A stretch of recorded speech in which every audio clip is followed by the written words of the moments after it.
Hello, everyone. So today is day 26.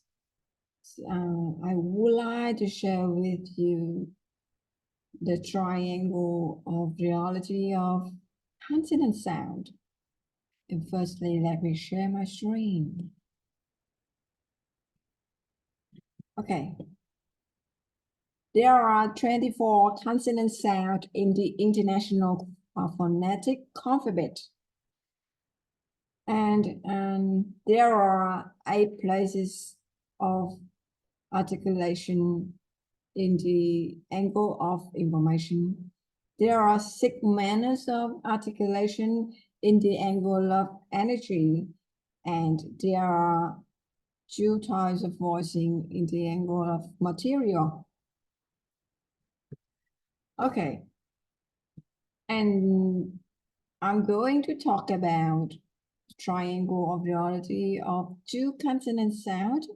First one is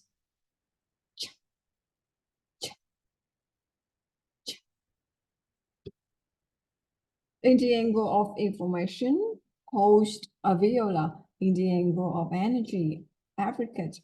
In the angle of material, unvoiced.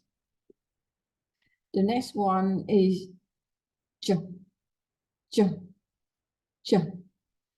The triangle of duality of this consonant sound. In the angle of information, post alveolar. In the angle of energy, affricate. In the angle of material, voiced. Oh, let me take some examples of this consonant sound.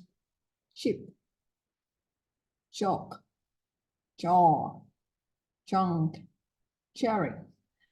And I forgot to take some examples of last consonant sound. So, chip, chalk, jaw, chunk, cherry. Okay, that's all for today. And thank you for your listening. See you next time. Bye.